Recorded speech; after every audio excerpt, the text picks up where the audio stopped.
রুবেল হোসেন একের পর এক ইয়র্কার দিয়ে যাচ্ছেন মোহাম্মদ আশরাফুলকে এবং মোহাম্মদ আশরাফুল এখন পর্যন্ত ডিফেন্স করে যাচ্ছেন, তিনি এখন পর্যন্ত অ্যাটাক করেননি। কিন্তু কি কারণে আসলে রুবেল হোসেন মোহাম্মদ আশরাফুলকে একের পর এক ইয়র্কার দিয়ে যাচ্ছেন সেটা আসলে স্পষ্ট নয়। ঘটনা হলো যে বাংলাদেশ ক্রিকেট বোর্ড মোহাম্মদ আশরাফুলকে জাতীয় দলের ব্যাটিং কোচ নিয়োগ করেছে আয়ারল্যান্ড সিরিজের জন্য আপাতত, এবং এই সিদ্ধান্ত হয়েছে গতকালকে বিসিবির বোর্ড সভায়। এবং সিদ্ধান্ত হওয়ার পর রুবেল হোসেন এখন পর্যন্ত সব মিলে 3টা স্ট্যাটাস ফেসবুকে দিয়েছেন। প্রথম স্ট্যাটাস দিয়েছেন তিনি গতকাল রাত 12:33 এবং তাতে তিনি লিখেছেন বাংলাদেশ ক্রিকেট, তারপর ব্যাট বলের ইমোজি দিয়েছেন। তো সবার মনে একটা কৌতূহল তৈরি হয়েছিল এই স্ট্যাটাসটা ঘিরে, যে কেন কি কারণে এরকম একটা স্ট্যাটাস তিনি দিয়েছেন।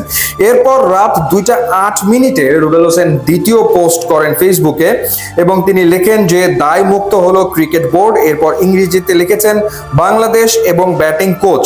তখন আসলে সবাই বুঝতে পারে যে মোহাম্মদ আশরাফুলকে যে ব্যাটিং কোচ নিয়োগ করা হয়েছে সেই প্রসঙ্গেই তিনি আসলে কিছু একটা বলতে চাইছেন বা কিছু একটা লিখছেন। এবং আজ দুপুর 2:02 তিনি পুরোপুরি ব্যাপারটা স্পষ্ট করেন ফেসবুকে তৃতীয় একটা পোস্ট দিয়ে। সেখানে তিনি লিখেছেন যে মাঠ একসময় বিশ্বাস হারিয়েছে সেই মাঠেই আবার শিক্ষা দিতে আসা। জীবনটা আসলে সিনেমা, সময় সত্যি অদ্ভুত। যাদের একসময় উদাহরণ হিসেবে বাদ দেওয়া হয়েছিল আজ তারা উদাহরণ দিতে এসছে। শুনুন, নামের পাশে কোচ লেখা মানে দায়িত্ব, গর্ব না। I love BD cricket. তো স্পষ্টতই ইঙ্গিত করেছেন মোহাম্মদ আশরাফুলকে। এক সময় ম্যাচ গড়াপেটার কারণে মোহাম্মদ আশরাফুল ক্রিকেটেই নিষিদ্ধ হয়ে গিয়েছিলেন, সেটা বিপিএল এর ঘটনা।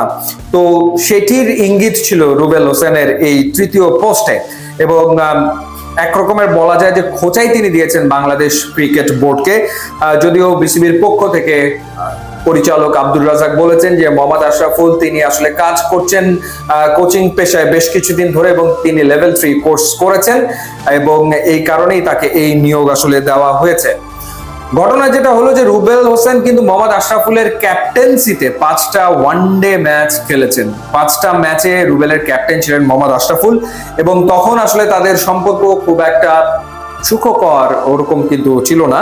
এবং এরপর বিপিএল এ যেবার ঢাকা গ্ল্যাডিয়েটার্স চ্যাম্পিয়ন হয় চিটাগং কিংসকে হারিয়ে, সেই ঢাকা গ্ল্যাডিয়েটার্সে ছিলেন মোহাম্মদ আশরাফুল এবং চিটাগং কিংসের হয়ে খেলেছিলেন রুবেল হোসেন। ফাইনাল ম্যাচে রুবেল 4টা উইকেটও নিয়েছিলেন এই মোহাম্মদ আশরাফুলদের বিপক্ষে।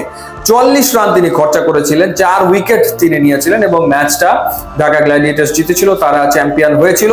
এবং ওই আসরেই তো নানা ঘটনা ঘটে, এই ম্যাচ গড়াপেটার অনেক ঘটনা ঘটে এবং তখনও আসলে মোহাম্মদ আশরাফুলের সাথে রুবেল হোসেনের on field and of the field বেশ কিছু ইস্যুস ছিল। তো সেটির কারণেই হয়তো এতদিন পরে এরকমটা তিনি লিখেছেন, অনেকেই সেটা আসলে মনে করছেন। আবার নেটিজেনদের কারো মন্তব্য দেখলাম যে আলোচনায় থাকার জন্য রুবেল হোসেন মূলত আসলে ফেসবুকে এই ধরনের স্ট্যাটাস তিনি দিয়েছেন এবং ইদানিং কালে এই ধরনের স্ট্যাটাস তিনি মাঝে মধ্যেই দিয়ে থাকেন। তিনি দিতেই পারেন, বাংলাদেশ জাতীয় দলের সাবেক ক্রিকেটার তিনি, সুতরাং ক্রিকেট সম্পর্কিত যে কোনো বিষয়ে তার মতামত মন্তব্য তিনি ফেসবুকে তুলে ধরতেই পারেন, তাতে আসলে দোষের কোনো কিছু নেই। কিন্তু সবার মনেই আসলে ওই প্রশ্নটা জাগে যে সাবেক সতীর্থ একসময় একসাথে ক্রিকেট খেলেছেন, যার নেতৃত্বে তিনি ওয়ানডেতে মাঠেও নেমেছেন, সেই আশরাফুলের এগেনস্টে কেন এই ধরনের কটাক্ষমূলক বা ইঙ্গিতপূর্ণ স্ট্যাটাস তিনি আসলে দেবেন। যদিও মোহাম্মদ আশরাফুলের পক্ষ থেকে এখন পর্যন্ত কিছু জানা যায়নি বা তিনি এই ব্যাপারে কিন্তু কোনো কিছু আসলে বলেননি। তো দেখা যাক সামনের দিনে নিশ্চয়ই রুবেল হোসেনের এই ইয়র্কারের জবাব মোহাম্মদ আশরাফুল দেবেন। এখন কিভাবে দেন, স্ট্রেট ড্রাইভ খেলে দেন না পুল হুক খেলেন, সেটা তো সময় আসলে বলে দেবে।